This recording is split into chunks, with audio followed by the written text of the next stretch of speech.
우리는 죄인입니다. 나의 생각과 나의 고집을 내세우는 죄인입니다. 우리를 변화시키는 능력은 우리 주님의 사랑과 은혜입니다. 우리는 나를 의지하지 않고 주의 은혜를 의지하며 주와 동행하며 살아야 합니다. 그럴 때 우리에게 주님의 큰 은혜와 사랑이 부어질 줄 믿습니다. 오늘 이 하루가 나의 무능력함을 알고 주님의 능력을 의지하는 복된 하루가 되길 예수님의 이름으로 축원합니다. 오늘은 에스겔 20장의 말씀을 통독합니다. 20장 징벌을 통해 새롭게 하시는 주님의 은혜. 첫 번째 20장 1절에서 32절 장로들의 신탁 요청을 거부하다. 1절에서 5절 장로들의 신탁 요청에 대한 1차적 거부. 1절에서 3절 신탁을 청하는 장로들에 대한 1차적 거부. 일곱째 해 다섯째 달 열째 날에 이스라엘 장로들이 와서 여호와께 물으려 함. 여호와께서 장로들이 묻는 것을 허락하지 않으심. 4절과 5절 여호와께서 선민의 가증한 일들을 알게 하시다. 5절에서 9절 애굽에서의 선민의 패역과 여호와의 인내의 역사를 말씀하시다. 5절에서 7절 애굽에서의 이스라엘 선조들을 향하신 여호와의 약속과 당부. 나는 여호와 너희 하나님이라. 내가 너희를 젖과 꿀이 흐르는 땅에 이르게 하리라. 너희는 가증한 것을 버리고 우상으로 너희를 스스로 더럽히지 말라. 8절 너희가 애굽에서 눈을 이끄는 가증한 것과 우상을 섬기며 살았도다. 내가 나의 분노를 쏟으며 그들에게 진노를 이루리라. 9절 이방 앞에서 당신의 이름을 위하여 여호와께서 참으시고 선민을 구출하심.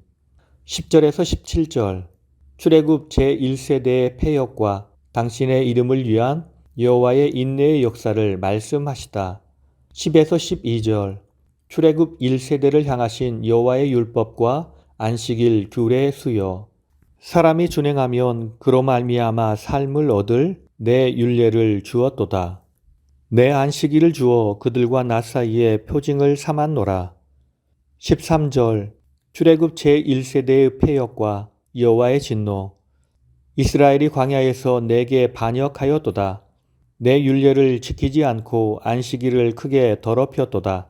내가 내 분노를 광야에서 그들에게 쏟아 멸하리라 하였으나 14절 내 이름을 위하여 참았노라.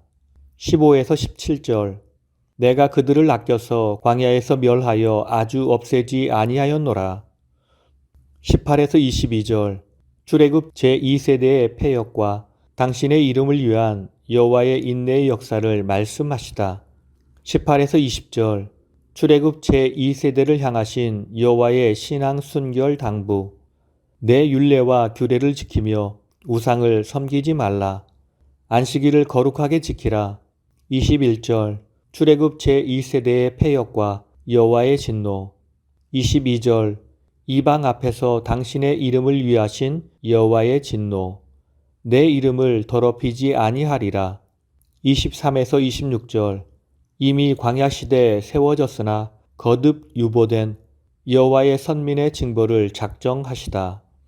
23절 24절 거듭 패역하는 선민들을 흩어버리리라. 이방인 중에 흩으며 여러 민족 가운데 해치리라.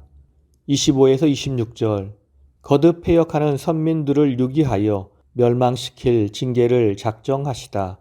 내가 그들을 멸망하여 나를 여호와인 줄 알게 하리라. 27에서 32절 가나안 정착 이후에 끝없는 패역을 지적하며 장로들의 신탁 요청을 다시 거부하시다. 27에서 28절 가나안 정착 이후 선민의 끝없는 패역과 여호와의 진노, 우상 숭배의 문제. 30에서 31절 신탁을 청하러 온 장로들 앞에 제시되는 당대의 패역과 여호와의 진노. 너희가 조상들의 풍습을 따라 우상을 섬겼도다. 너희 아들을 화제로 삼아 불 가운데로 지나게 하였도다. 31절 장로들의 신탁 요청을 다시 거부하시다. 32절 우상 숭배를 통한 선민의 안전 도모 시도는 좌절되리라.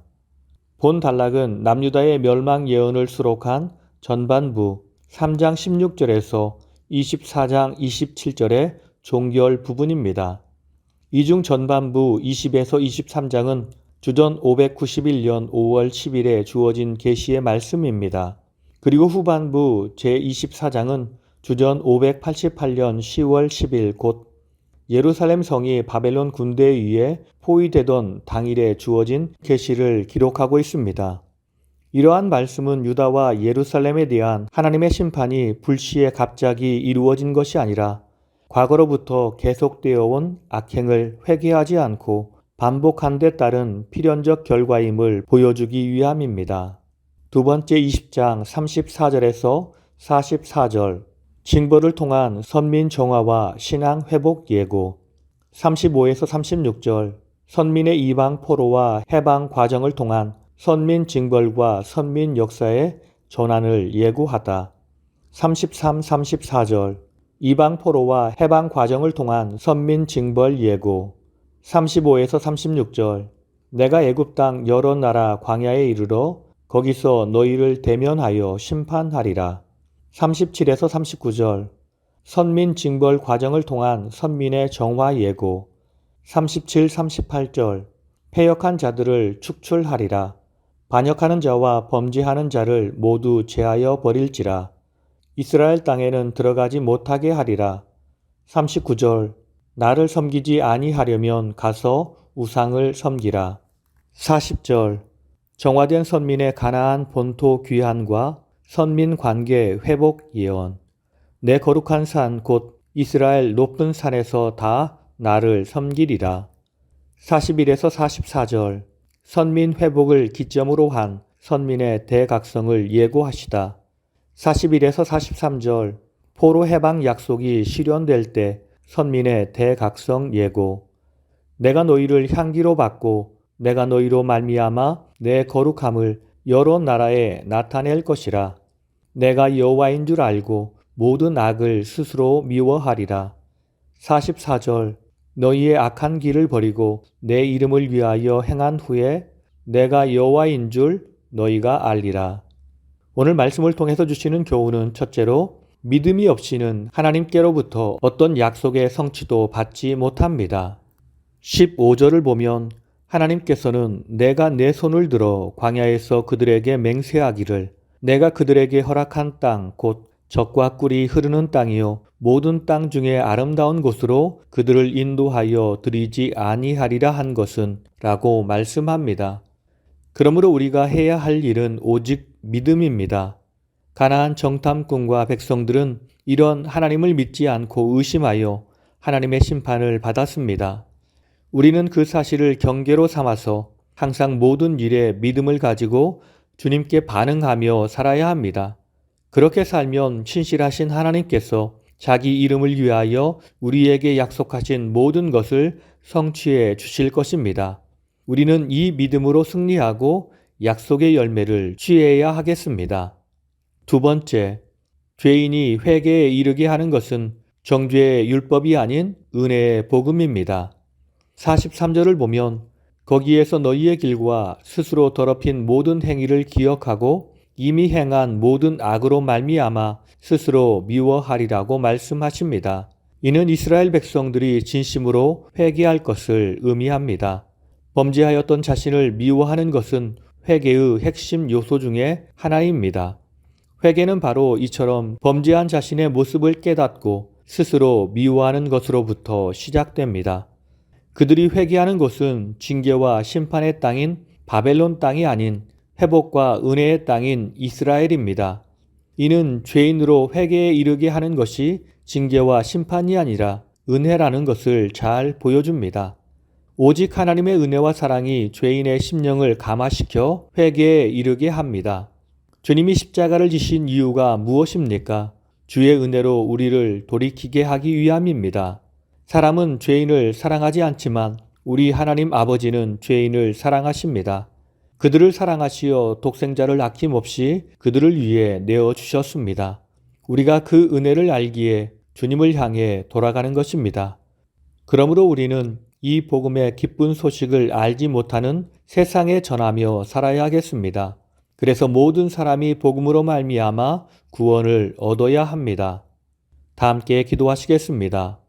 하나님은 연약한 우리를 징계하심으로 이를 이루어 가시는 분이 아니라 오직 사랑과 은혜를 부어주셔서 이루어 가시는 분이십니다. 그러므로 우리 하나님의 백성들이 하나님 앞에 행해야 할 일은 오직 믿음으로 주를 쫓는 일임을 알고 상황을 보지 않게 하시고 믿음으로 주와 동행하며 승리하는 우리가 되게 하옵소서.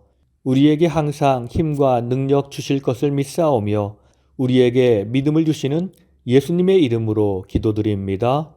아멘.